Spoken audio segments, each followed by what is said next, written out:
Hey everyone, Scott here, and life's been busy. Kids, work, everything. So we're doing a Thrift Finds video. These are kind of easier for me to do. I don't have to do a lot of planning. I'm just going to quickly go through some things I've thrifted and share the little bit I know or have to say. So let's get into it. I got a couple kind of general books here. First is Anabaptism, Neither Catholic Nor Protestant.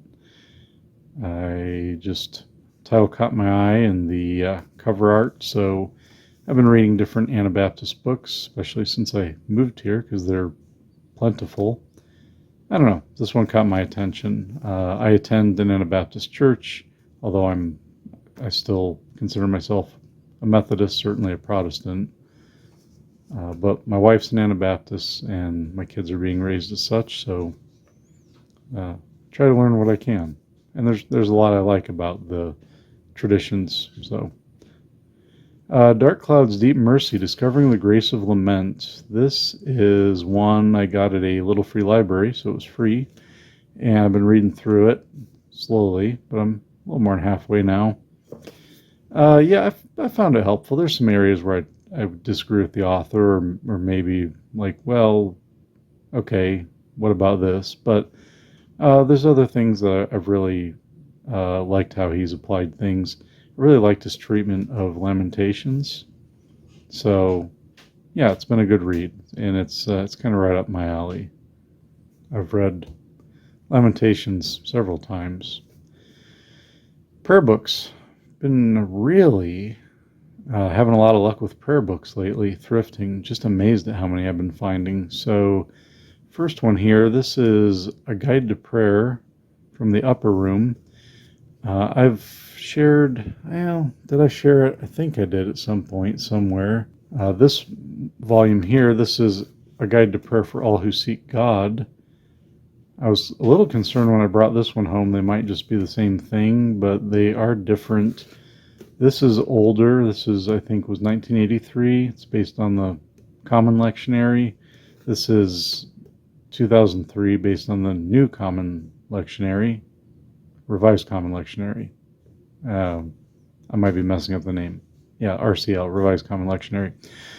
It did appear the contents are different. You'll have each week will give you the readings, although it doesn't give them all of them. It doesn't give the alternates, which I noticed because our church follows the RCL.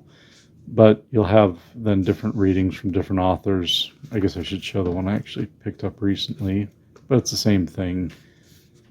There's lectionary, and there's some different things to read and reflect on, and kind of devotional content.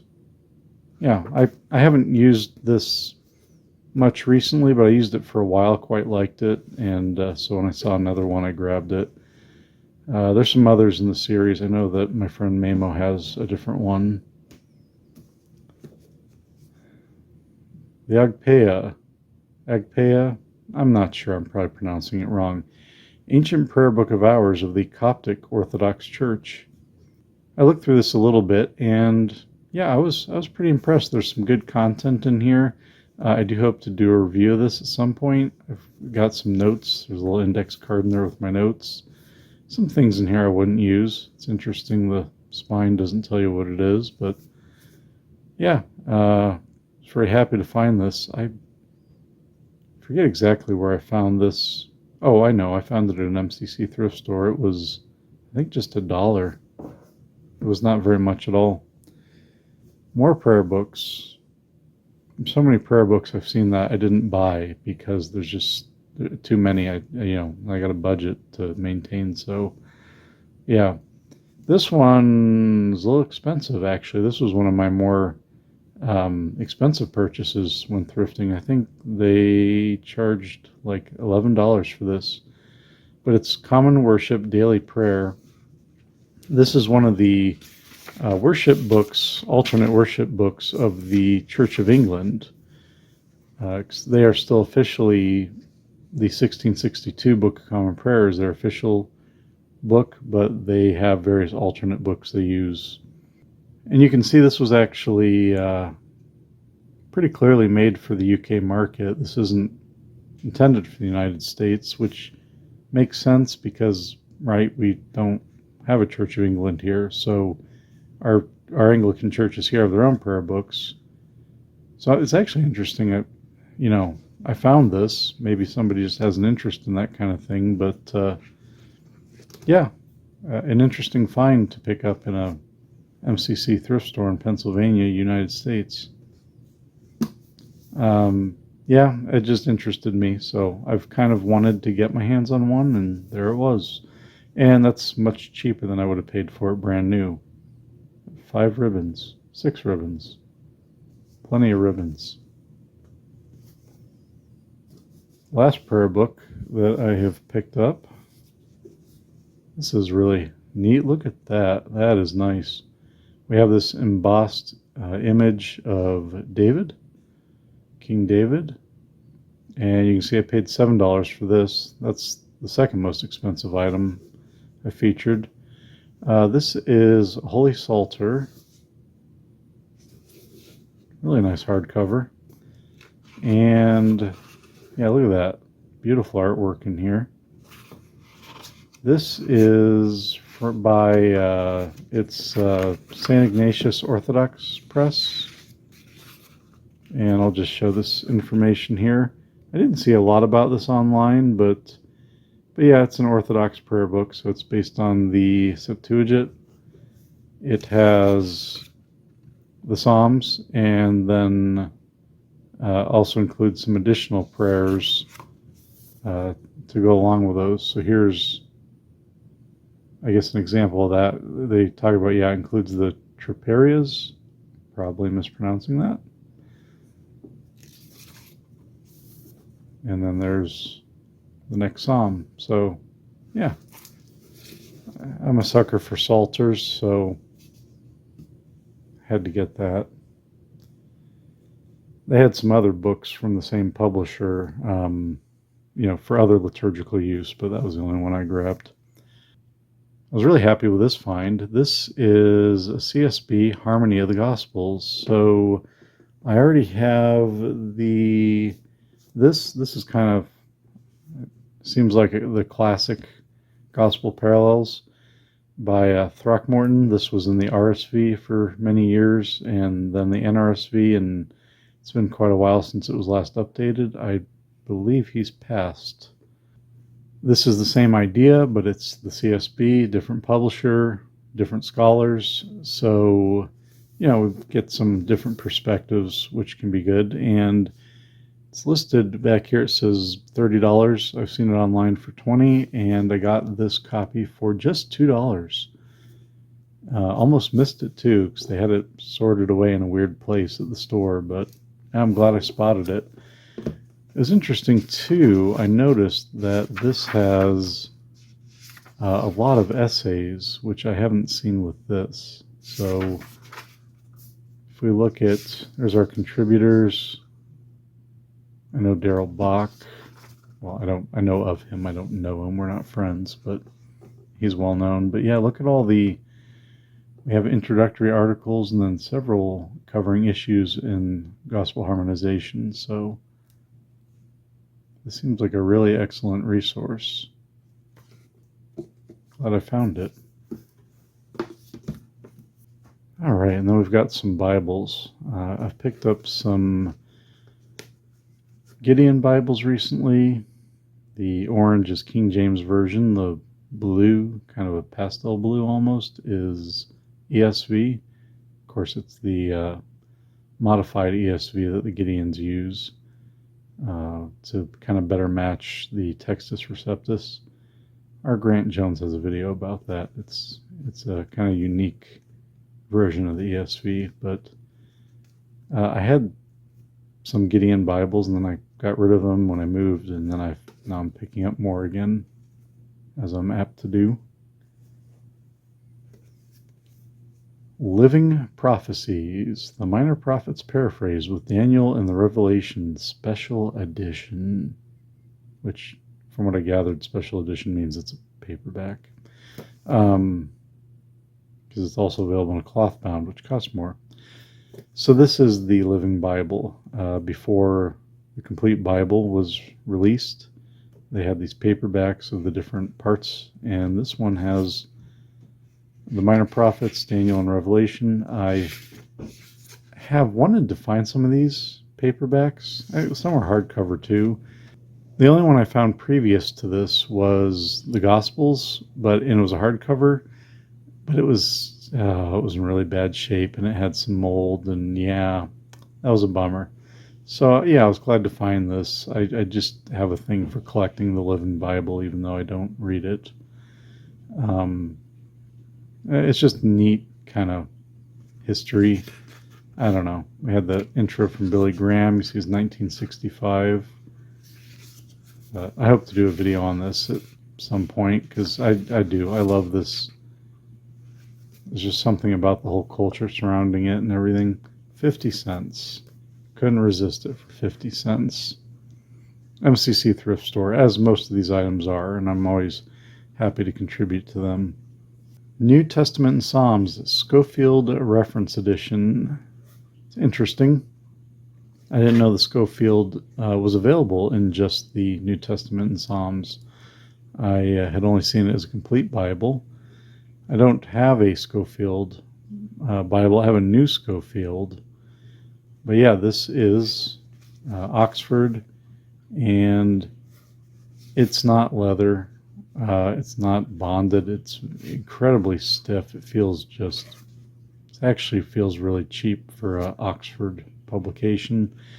It also has this really bright red letter, which is not pleasant to read. I'm not a huge fan of red letter anyways, but this is just bright red.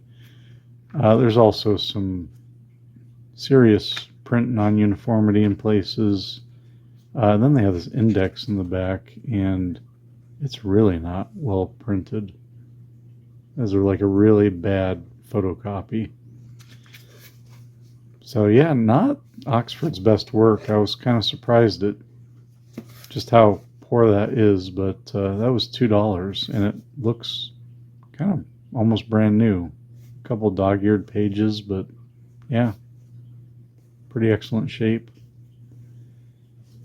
Okay, we're reaching the end here. This was a really exciting find.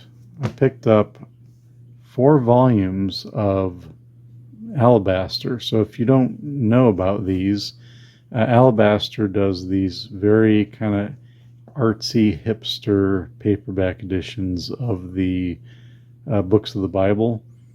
So each volume is one book of the Bible. They're mostly in the NLT. I know they have done some volumes in the King James, ESV, maybe the NIV. Yeah, it's mostly an NLT thing, which I think the NLT fits the format well. But Joe St. Eggs, my friend Joe, was talking on his channel about old Bibles that had pictures on the cover, and this kind of made me think of that, because these do have pictures throughout. So this is Song of Songs, and just a lot of photos, very kind of abstract and artsy, and maybe not for everyone. You can see there, like, the photos taking up the whole 2 pages. But I do quite like these. They kind of just break things up, and I feel like it slows me down, and it just feels like I like reading it. Yeah. But yeah, these were just $2 each, and it was 25% off that day when I was there. So I actually got them for $1.50 a piece. Fantastic. These sell for like $25, $30 each, brand new. They're honestly quite expensive. And yeah, I got 4 of them for $6. I've got 5 here in the stack, because this is the complete like wisdom book collection. But the Psalms was a gift that I'd received from a relative, and then I was able to complete the wisdom set with these other 4 I picked up at the thrift store. You can see there's Job, also $2, but $1.50 on sale. So yeah, that was really cool. I do like these a lot. I've got 2 more volumes in the set, and I'd like to get more, but yeah, they're expensive. So maybe here and there I'll get some. All right, the last thing, check this out. So some of my friends like to do pencil videos and really get into that. I don't myself, but I thought I'd feature this because, hey, it's still in the package. Look at that. Pedigree colored pencils by Empire with special erasers, good housekeeping, guarantee, strong flexible leads, takes and keeps a point. Shelbyville, Tennessee. It says here copyright 1974, so probably made sometime then or a little later, I would imagine. These are probably like 45, 50 years old and still in the packaging. And I often, if I find cool pencils, I send them to my friend Mamo, Moving About Manipulating Objects, because he's into it. But I use red pencils for highlighting things in Bibles and underlining, so I'm going to keep these, and I'm going to go ahead and open them up. And we'll take a quick look. But it is just kind of neat to find something that old that's never been opened. Just the fact they were never opened, kind of cool. So 500 red, made in USA. Or glossy paint. I'm sure, yeah, that eraser's hard. It feels like it's not in good shape. And it's got this striped ferrule. And I know this is called a ferrule because of people like Mamo. This one's Pedigree by Empire 503. So this has the blue on one side and red on the other. It's kind of a pale compared to the other pencil. It's almost like looks pink, but anyways. All right, well, that's everything I wanted to share. I do hope to do some more detailed videos sometime in the near future, but for now, that's what I could offer. And yeah, it's just a pretty busy season of life around here, but it's good. So anyways, I thank you for watching. If you have anything you'd like to share, any thoughts or comments on anything I featured here, I invite you to do so in the comments. As always, God bless, and we'll see you for the next video.